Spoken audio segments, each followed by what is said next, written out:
programme of speakers that we had yesterday. We heard 2 yesterday, and we're now going to hear from Donald Boyd from the Huntly Development Trust. And this is today's community story. Please welcome Donald.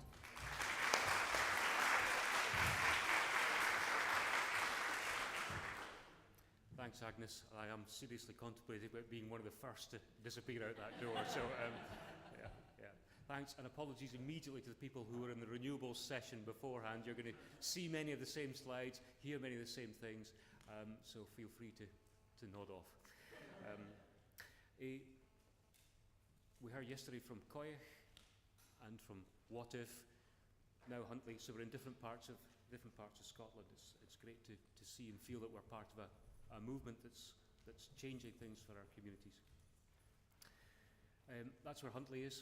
We're under that big red star in the communist Soviet state of Huntly, and we serve not only that market town of Huntly, but we serve also as the Development Trust. We serve the rugby ball shaped catchment that we have there. Huntly's probably like many market towns in Scotland. It's struggling, or has been struggling. I think it's just trying to cope with that change from its traditional role as a rural service centre to having 2 edge-of-town supermarkets, internet shopping, change of people's lifestyles, etc., etc. It's almost just repurposing the town for the 21st century is, I think, where we're at. And we as the Trust are playing a role in that. We want to be around for the long term to do that. As the Development Trust, we don't want to be sort of a grant-funded initiative that disappears after 2 or 3 years. So we're faced with this twin dilemma, this twin challenge that we all face of doing the good things that we want to do and our community needs done, while having the money, the resource there to enable us to do that. So those who were at the renewables presentation beforehand will have heard how we're trying to generate that muscle, if you like, to allow us to be here for the long term and to be a serious player in investment in our own community. We came off that, the previous initiative, but we won't get into that now because we don't have time for that. And it was at the backdrop of the financial crisis, just when we were finding out that austerity was coming our way, and we were going to have to do more for ourselves as a community. That previous initiative that's mentioned there was great, publicly funded, but the plug was pulled just as the austerity hit. So it was clear that we had to take our future really into our own hands if we wanted to be serious about regenerating our lovely market town.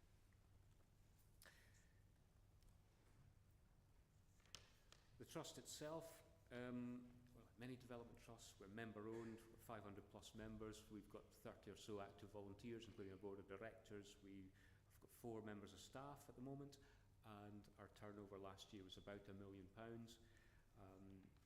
and a lot of that is related to projects that we're doing. This is our journey so far. Those of us who were here before the break will have seen that, and the crucial turning point in that bumpy journey was getting hold of a piece of land. That was the absolute turning point for us. It's only 63 acres, nothing compared to what's here.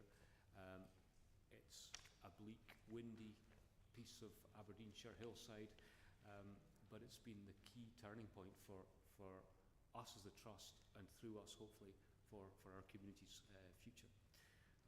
In lots of different ways, but it's a farm called Greenmires up on the hill, and it's enabled so much to happen. That, just tell you briefly about that close to the edge bit. We decided back about 2010 that renewables was our future. We were going to get into that. We were discussing things with various people. One landowner said, yes, I'll do it for nobody else, just for the community. And he was already a landowner who had 7 turbines on his farm, so we thought, right, an 8th next door to those turbines on the same land holding. What could be easier? Well, that wasn't quite what happened. We were going to do it in partnership with a housing association. It was taking too long for them, so they changed their minds and pulled out of the partnership.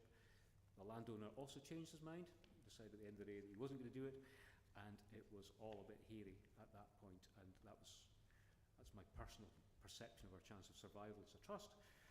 Lo and behold, what happened? In the same week, the farm next door to that farmer's land came up for sale on the open market, and the Land Fund put out an announcement saying that it was open again and it had money to help communities secure land assets for the future. And if you see the guy holding the Y in the middle there, many of you might recognise Monroe Gold, who worked for the Land Fund, and he was absolutely fantastic in helping us get things done. So we wouldn't be here without the Land Fund, and I'm really, really, really grateful for that. So 6 years in the planning, 6 days in construction. That's our wind turbine, and I never tire of seeing that and never stop being sick when I see that. That's a gentleman standing on the top of the turbine underneath the blades there. And you can see that the sun also shines in Huntly on occasion. So what do? We take the income from that turbine, plus 2 or 3 other developments that we're involved in, and we use it to keep the staff team going, pay the expense of running an organisation. We use it to lever in investment from elsewhere, and we use it to deliver projects that our community says they want to see happen. And you can see the range of them there. I'll pick up on a couple of them in a minute in slightly more detail, but that's how we're operating. We've been going since 2009, we're in 14 years in. In many ways it still feels we're finding our feet, but maybe that's just always the case, because the world moves on so fast around about you that you just always have to keep changing. Key thing for our community right from day one was this idea of a market town that was changing. Lots of buildings in the town centre became vacant. It had a really sad air about it in 2018, and that's somebody who's born and brought up there, who chose to come back to live there after living abroad. It was my community. It felt sad, and I think people had lost faith that there was a future. I think that's all part of the work that we're doing collectively, is to put faith back into our communities that things are good. These are great places to live. We just have to make that possible. So the top priority in community consultations has always been to do something around about the state of the town centre. So again, with the help of the Land Fund, we bought a former RBS building, have turned it into a community bookshop. It's a really strongly run community volunteer bookshop, and we let that out for almost nothing to the bookshop, and they have regenerated the square, their volunteer base. It's been absolutely great. Much different scale. We then bought a former department store. There is such a thing in Huntly.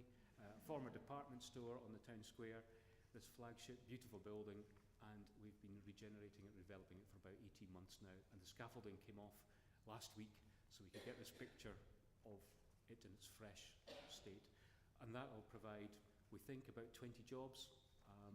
We think it's going to host a cafe, a multi-event space with cinema, probably not dissimilar to this in scale. There'll be co-working, which got a real boost during the COVID time. Lots of sort of people working in farmhouses, small hamlets out and about with rubbish broadband. This will be a place where they can come and co-locate. And there'll be various other things there. One of the things we're really excited about is that working with the local school, we've created a learning zone so that school pupils, many of whom find it slightly less attractive to study and attend school, can be taken here, and they'll get the chance of studying in a different environment. We'll bring colleges here, we'll bring different forms of learning here. Other major priority coming out from all the consultations is about transport. We can't do much about the stagecoach links and the ScotRail links and that sort of thing, but what we can do is make it easier to get around the local area.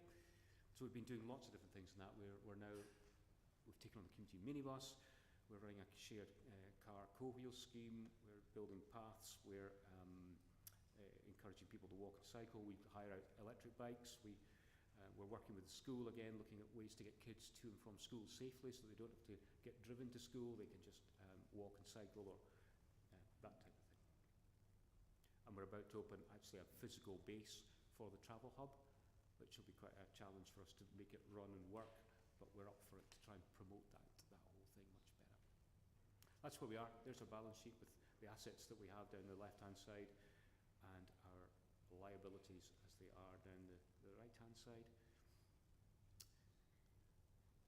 can see that there was this crazy spell last October, November, when we got all this publicity. We got, we had Out of Doors came to speak to us.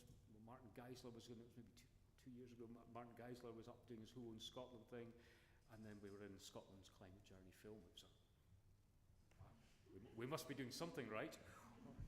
Although my mum just said you should have got your hair cut before you went on the telly. And mothers are always right. So what next? We've got this bleak piece of Aberdeenshire hillside, 63 acres. We realise that it's not just a place to host a turbine, but it can do all this other good stuff for our community. So we're gradually, over time, we're turning it into a venue that's less bleak, and it can serve lots of other purposes. We've converted the farmhouse into what we call the Eco-Bothy, so it's a super insulated community space. People can go and hire either to meet and have fun, or they can then use it as the base for exploring the wider site. The wider site we've planted with 6,000 native trees. We've created wildlife ponds, created some paths, even a path that links back to Huntly, the 3 or 4 miles that gets there. And during COVID, we found that people were really obviously wanted to get outside and enjoy themselves. And on the farm, there's also a big pond. So we're looking at creating a sort of water sportsy adventure tourism base for very, very beginners, and let's get people encouraged to get outside. So this is an example of what it might look like in about a year's time. We'll be working with the council, looking at the idea of tackling holistically some of the issues around about the school and the wider sports area around the town. So it's beautiful. It really is. Almost everyone who walks down there from the square thinks it's been tailor-made over the years, but it's actually just evolved accidentally. And it creates opportunities, but it's also got some challenges there.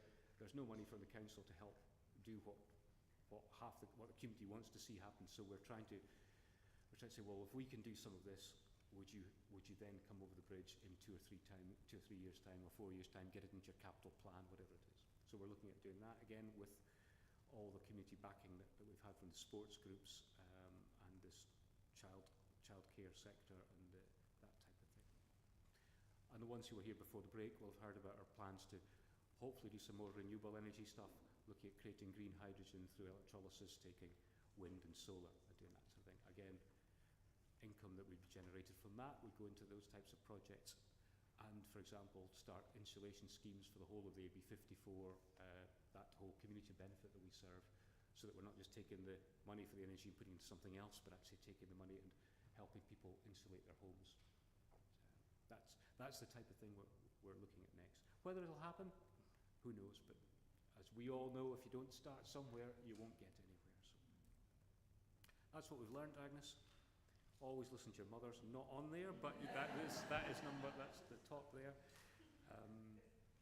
And yeah, I think the key message from that is number 9.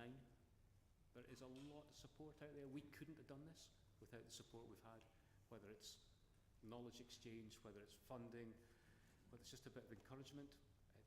It's tremendous what's out there, and CLS is going to provide that to lots of members. It does provide that. I can't not plug Community Energy Scotland as well. I'm a board member of that, and so is Carla in the past. Yeah, those organisations, they're there to help, and they will. And at the end of the day, yeah, this is what it's all about, really, isn't it? It's about creating opportunities. It's about using land and assets to give our next generation sort of hope. I really like the word that Marie Goujon used yesterday about being a landholder. I think that for me, that's got a different connotation to being a landowner. I mean, it's close. We always talk about ourselves as being custodians, and I think it is that thing about passing it on to the next generation. So that's my son before he turned into a teenager. And, so that's me. Thank you.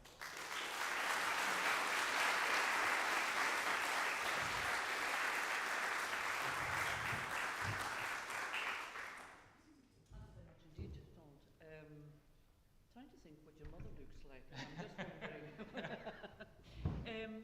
We've got a few minutes for any questions or any comments, maybe for Donald, because I am going to then. You want to use that? Oh, right. Okay. We could ask you in the last session. Okay. But we'll stop fairly tight at 12 to move on to the next section. So, any questions or comments from the floor? Yeah, over here, Bobby.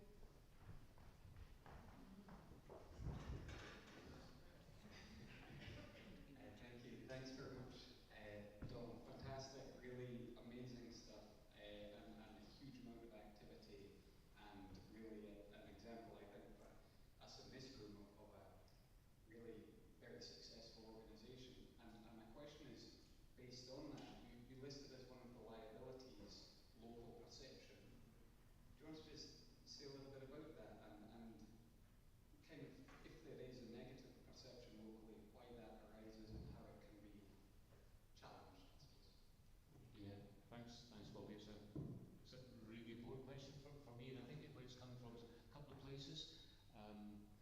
One is that it took us a long time to get going, if you like.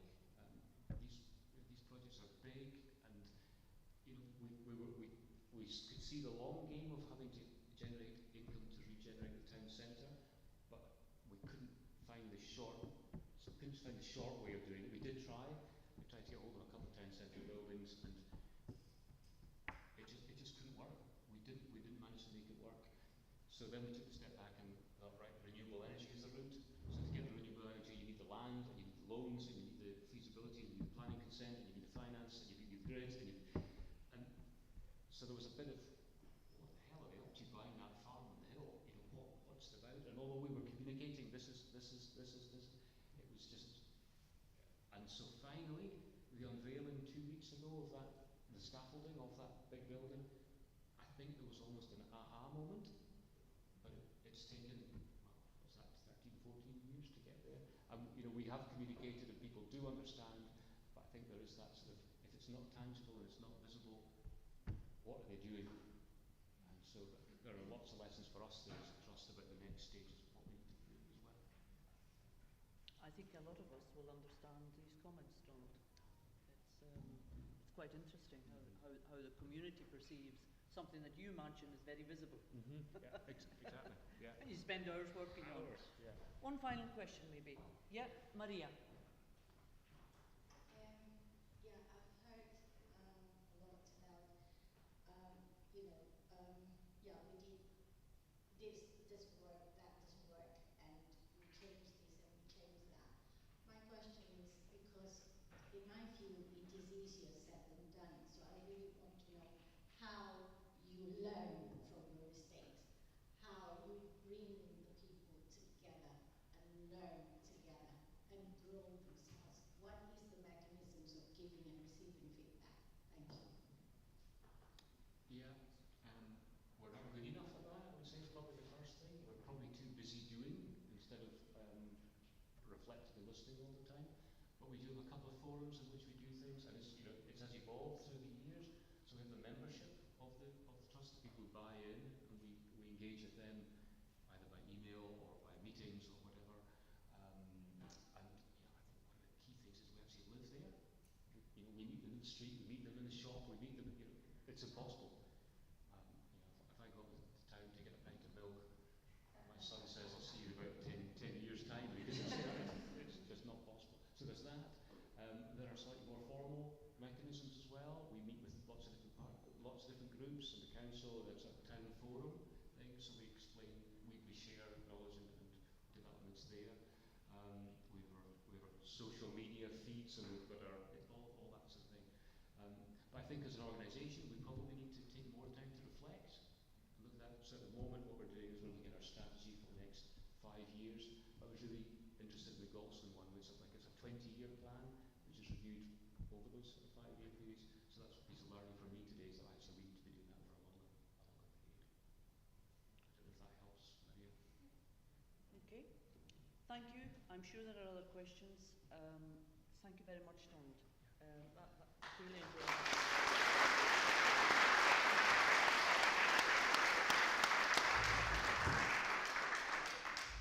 Okay, now for the really exciting part of the programme. And I'm going to hand over to Lindsay and Josh for priority setting. Haven't we all been round the table? Thank God there are no post-its. But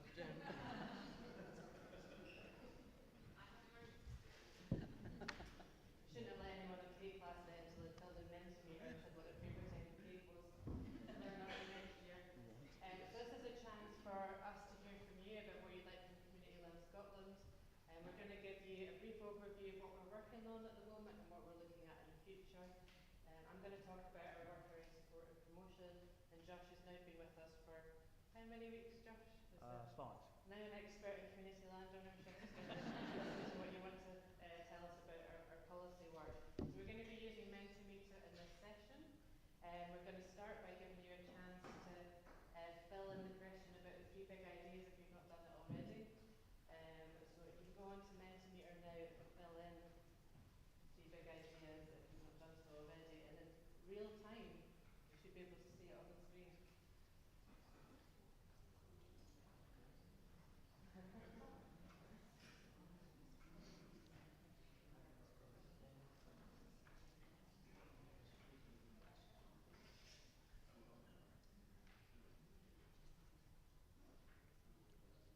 In real time, quite slowly. Thank you, Nick. Oh.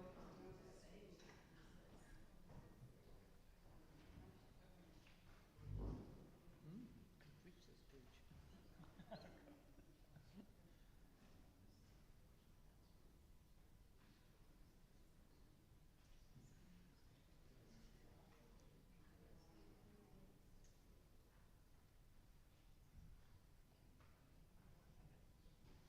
I'm going to let you stop seeing the screen for a second.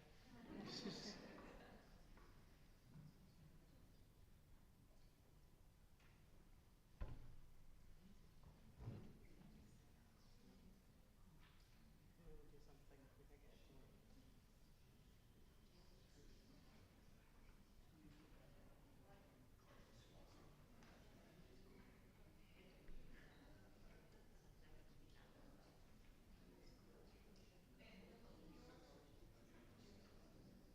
We have to have at least one technical difficulty in the conference. Yeah, no, this is the first one, isn't it? So. Okay, It's happening any minute. We'll just try it again. Yeah. I'll keep working on it from there, and then you guys start talking.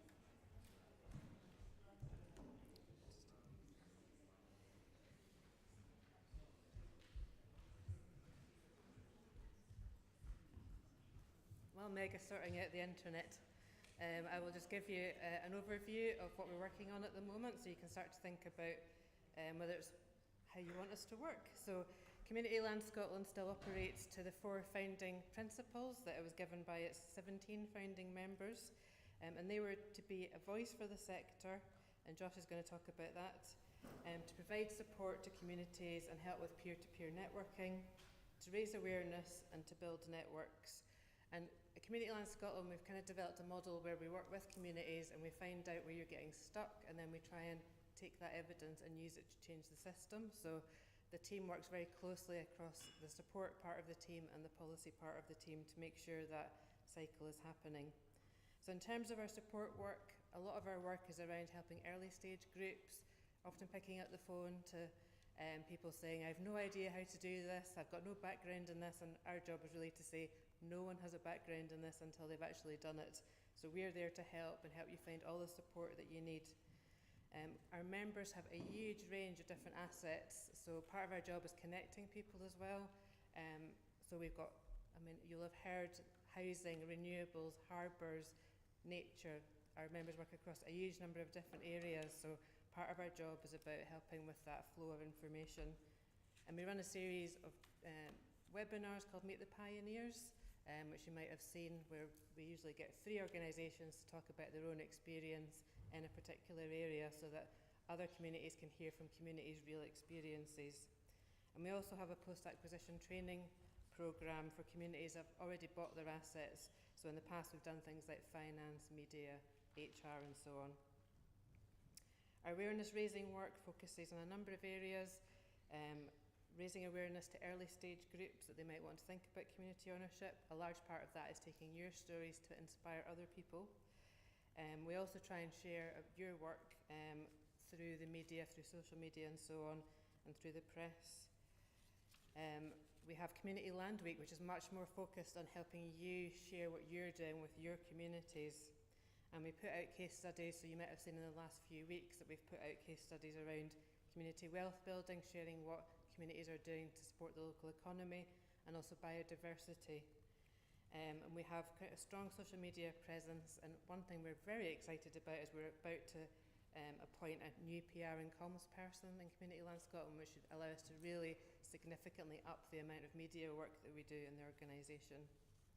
And I suppose the third strand of what we do in Community Land Scotland has really developed through our hub work, which Kerry and Heather run. We were working with urban communities and we were seeing people come across the same problems again and again, and I think our feeling was we can't let the communities kind of bang their head against a brick wall trying to sort these problems individually. We need to help them take a more strategic approach.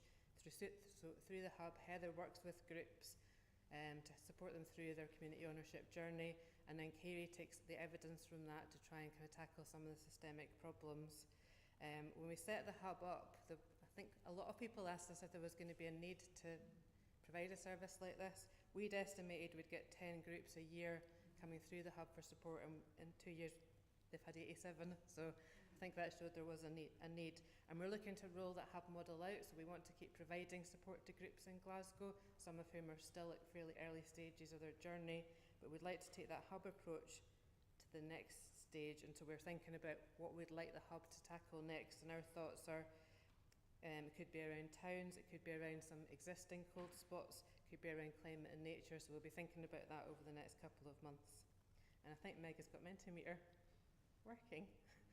So we'll go back to the 3 bold ideas. Do you support a limit on the total amount of land individuals and businesses can own? I think that is pretty clear. 35 and 18. Maybe not everyone is sure what the exact limit should be. And if you've not done this yet, you can still do it after you leave. We'll still be looking at the responses. We'll reflect next year back on what the numbers were. And, well, 68 answers to how we can change things in areas of enduring poverty. Enter. She showed me this morning, but I hadn't my coffee. So yeah, lots of ideas there about what we can do to help support communities. So we'll have a really good look through that when we get back into the office.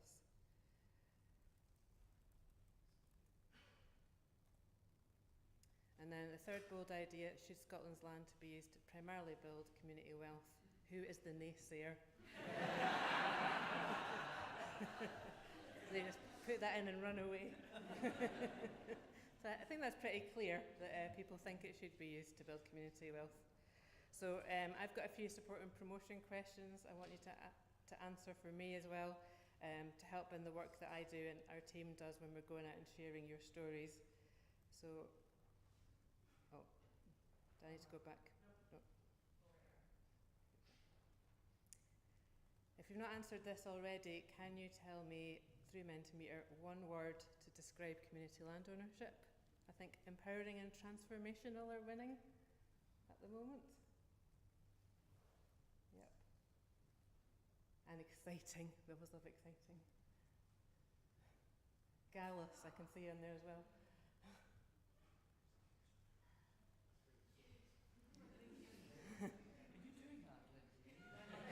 Yeah. It's going to have a t-shirt next year will be empowering, transformational, exciting. Thinking of those at all times.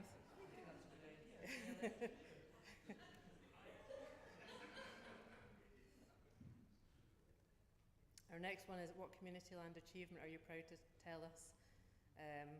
Everyone's gone for something different. But we will study those at our leisure when we get back. There are still more popping up.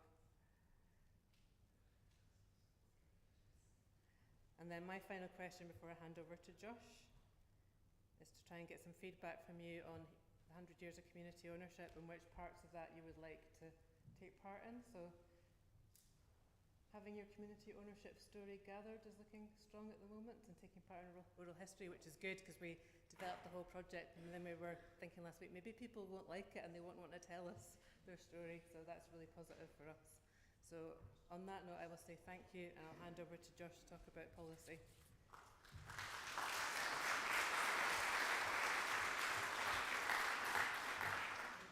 Thanks, Lindsay, and yeah, thanks everyone. As Lindsay said, I'm the new policy manager, so I've been in post for about 5 weeks. So this is obviously my first CLS conference, and it's been pretty incredible. In a previous incarnation, I was an academic and went to a lot of conferences, and this blows it out of the park in terms of how open and thoughtful people are. Exactly, Bobby, what do you reckon? So yeah, I'm here to talk about our policy priorities over the next year, and I just want to say, if I haven't met you yet already, please do come and speak to me. I'm very keen that members are directly feeding into policy and informing what we're saying to policymakers and decision makers. So we've got 3 key priorities for 2023. This is connected to key bits of legislation that are coming through Parliament in the next couple of years, and also a response to rising issues like natural capital. So I just want to outline these to kind of focus our attention on the challenges and opportunities as we see them. So the first priority is, as we've been talking about at the conference, the Land Reform Bill and the opportunities it represents for community ownership. So we think there's a lot of opportunities here, but we need to make sure it delivers the conditions we need for further community ownership and to break up monopoly land holdings.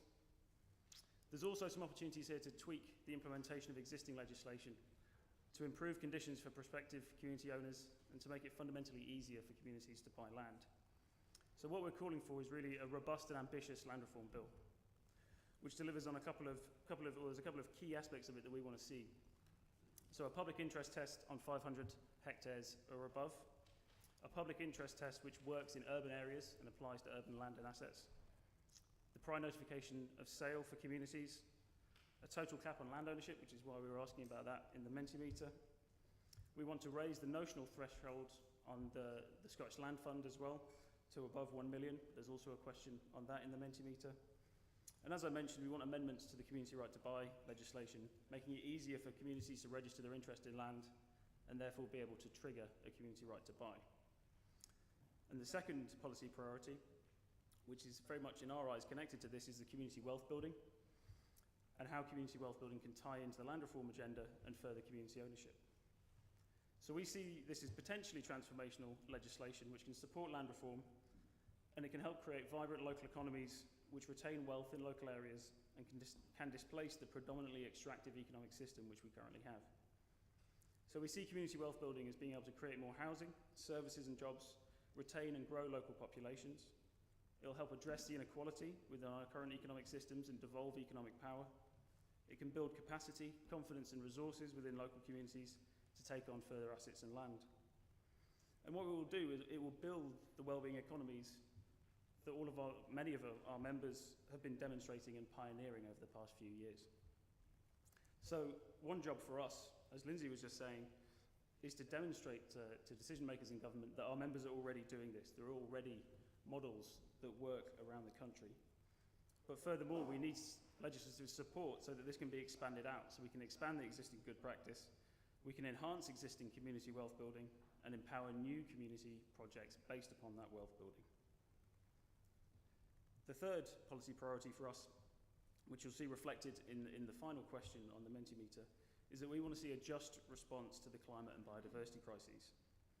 And this is principally, in our view, a community-led action on the crisis. So we want to build our profile in relation to these issues, the climate and biodiversity crisis, and demonstrate the good work that all of you are undertaking, as Donald was mentioning earlier when he was discussing peatland restoration. So we want to work with a broad range of allies to demonstrate that community land ownership and empowered communities can and should be at the heart of our response to the nature crises. We want to ensure that large-scale interventions based upon natural capital ventures do not work against the policy objectives of diversifying land ownership and furthering community land ownership. And this kind of policy divergence that we've been seeing in recent months is something that we really want to try and address, to make sure that the Scottish Government is aware of points at which the policy is diverging and actually make a strong case for how, when the policies come together through something like community land ownership, a lot more can be achieved. A key part of this policy priority is making a robust counter-argument that the nature crisis requires interventions at scale on large-scale land holdings. We fundamentally disagree with this. It undermines land reform, it undermines community wealth building, and the just transition to net zero. Instead, what we need to do is work at landscape scale, but collaboratively and across multiple land holdings, as colleagues on the European mainland do, as Donald was talking about with the peatland restoration, and as Noidart are doing on 3,000 hectares of collaborative restoration on the peninsula we can see out of the window. And what we need to do is to hold government to account on its pledge for a just transition, to make sure it thinks beyond just transition in terms of the energy sector, and to make sure that this rush towards carbon markets, renewables and rewilding does not undermine other key policy objectives of land reform, community wealth building, and economic, social and cultural rights, which is part of the forthcoming human rights legislation which we'll see in the next couple of years. So just to finish off, there's a couple of key points I want to make, and really fundamental to this, in our view, is the interconnectedness of all of these different policy objectives. So all of them are underpinned by resilient, circular, sustainable, local well-being economies and cultures, which help create more houses and jobs, retain and grow local populations, whilst also helping Scotland's ecosystems recover. And just to bring in what Maria was saying, if we have these kind of resilient, circular local economies, we begin to break the cycle of excessive consumption in the global north, which is driving the kind of colonisation that Maria was talking about in West Papua. Land reform encourages community wealth, and simultaneously, more community wealth creates the conditions of empowerment which make community land ownership more likely, and that in turn creates more wealth and less extractive land use, which feeds into more land reform. So we see this as a very circular process. Diversified land reform also addresses the climate and biodiversity crises, as local people want to protect, enhance and expand the green and blue spaces around them, and ensure they live in an environment in which their families and communities can thrive. Concentrated land ownership has resulted in Scotland having some of the most degraded land in Europe, whereas our members are leading the way in renewable energy and ecological restoration, as the two Donalds both showed earlier. And in closing, the long-term solutions to the nature crisis, the cost of living, growing inequality, political, economic and cultural alienation are for us to think locally by empowering communities around Scotland in order to ensure that we address the global challenges that we all face. So I'll finish there and move on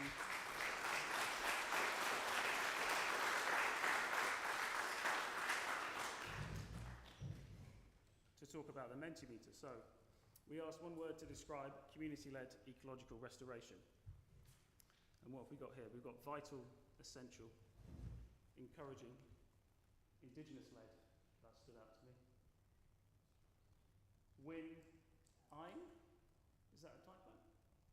Or is that a word I don't understand? Win-win.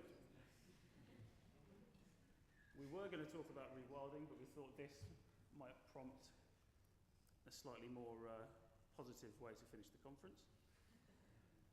We also wanted to talk about carbon offsetting, because obviously this is something that we're all kind of tackling at the moment, and we have real concerns about how carbon offsetting may look in 5, 10, 15 years' time as the growing evidence about its potentially dubious nature comes out.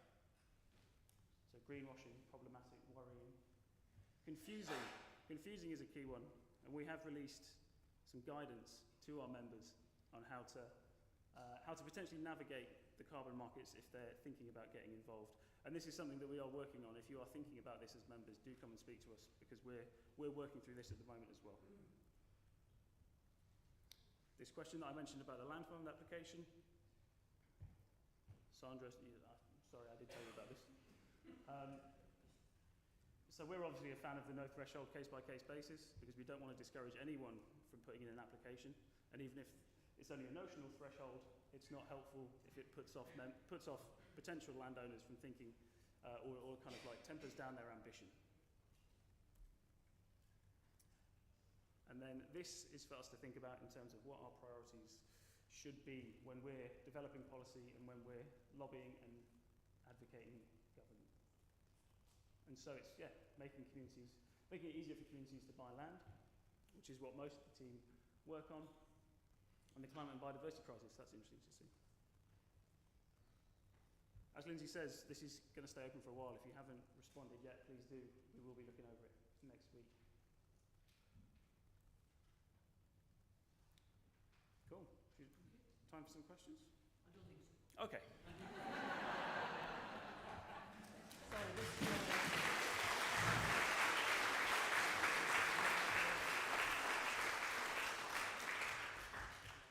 that's a hard way to learn for Josh that he's at a CLS conference with a ferry about to leave. But what I will encourage you to do is, if you have any thoughts following what you've heard from both Lindsay and Josh, please don't hesitate to email or message or get in touch directly, and indeed put in your comments if you haven't already done so. So, before I say a couple of last words, I have promised my friend Megan here, and nobody knows this but Megan, to say 5 words. Was it 5 words, or was it 10? Maybe Something 10. like maybe 10. Having embarrassed your mother this morning, I feel I owe it to you to give me a moment. Thank you so much. So I just wanted to jump on a microphone before we finish and let you know about some changes and some opportunities for you within the Land Commission, particularly those who are real policy wonks around the lines that Josh has just described, because the Land Commission is a public body. There are 6 appointed commissioners. 3 commissioners have their terms finishing at the end of December, and over the summer the government will be advertising for new commissioners, people who want to take on be the new commissioners, to apply. It's frankly one of the best jobs I've ever had. If they don't change the terms, it's 2 days a month. I'm based in Applecross, Sally is in Lewis, in Galston. Lauren is in Oban. You can do it from anywhere in Scotland. You don't need to have previous board experience. I've never done anything before this.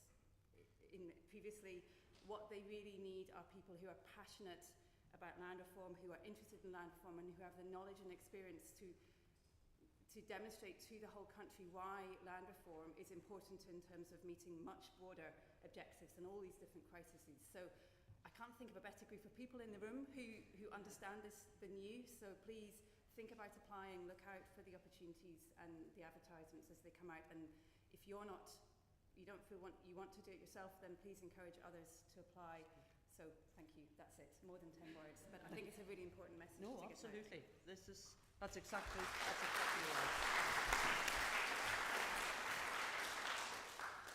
So yeah, as you know, we heard there, think about yourselves, and it's really important. If you're not interested, if it's not for you, ask somebody who you think can do it, and because that's the only way we'll get people in these roles that represent what we want to do. So very, very quickly, it's really my pleasure to say a few words to close this conference. It's been a fantastic couple of days, I think.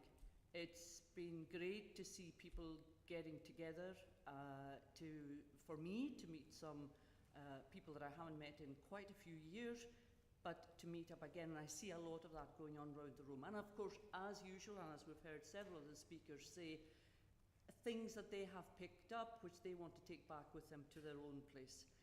And of course, we learn from each other that way, and that, as Lindsay reminded us, was one of the founding principles of CLS being set up in the first place, and it hasn't gone away. In fact, the case, if anything, is growing. There's big challenges ahead, there's no question. There's big challenges to make sure that communities everywhere can continue to shape the agenda, because the agenda is shifting. And in communities that some of us live in, which people wouldn't have maybe given tuppence for land not all that long ago, suddenly seems to be worth more than a few pennies. CLS is your organisation to work in. We're members, it's run by its members, it's shaped by its members, so it's really important that the members play their part, and that when there's opportunities to come together, when there's opportunities to feed in, that we all do that. We've heard some very personal stories over the last 3 days. Donald this morning. I think these 3 stories just gave us some beautiful vignettes of what's happening in communities, how it's not an easy path to go down, but by gum, if you stick with it and if you're able to hold the team together, it's worth it at the end of the day. And at the end of the day, why do we do it? Why do we put ourselves through that? Why do people give this so much energy? It's to make these communities that we live in better places for us to live in, for those that we love to live in, and for future generations to live in. That, at the end of the day, is what it's all about. This conference would not have happened, let me tell you, if it had been up to the CLS board. It certainly might have happened, but it wouldn't have run as smoothly or as well as it does. So, can I say, on behalf of my board colleagues, and I'm sure on behalf of you, thank you to Lindsay and Meg and all of the team for organising these last couple of days, which have been absolutely excellent. Thank you.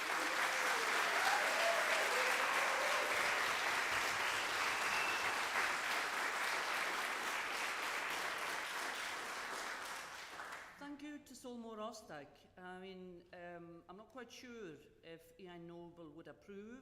I'm not quite sure that he was up to handing over his land. Dear Ian, wherever he is. But I know that he liked bringing people together, and I know that he liked bringing our communities together. So I think he would, in that respect, have approved. And Solmore has, over the years, proved to be a great venue for this conference. I hope we don't outgrow it.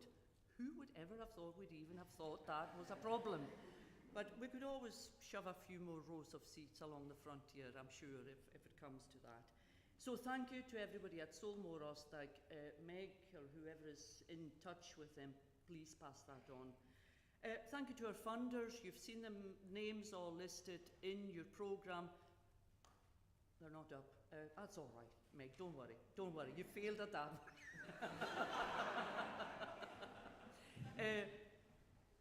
Thank you. Without their help, without their funding, it wouldn't be possible, because we're not an organisation with big funds, and neither are most of you. Thank you to Ailsa and my board colleagues. A lot of work goes on behind the scenes. It's a great board to be involved in. We also, as you heard, are losing a couple of old friends. Thank you to Lincoln and the others who are standing down. And if you're interested, please make your interest known to Ailsa or somebody else on the board, because we really do, we want to get new people on board. That's what it's all about. And finally, can I just read a few words from Alistair McIntosh's recent, rather stimulating report. If you haven't read it, can I absolutely recommend that you do. Cheerio the Stag and the Black Carbon, who would have thought?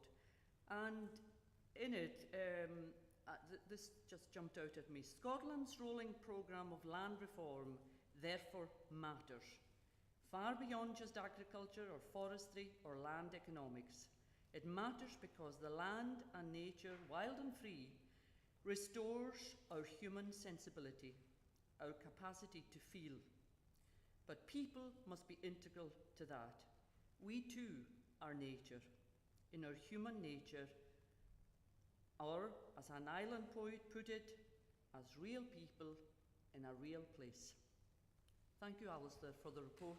Thank you all for coming, and safe home.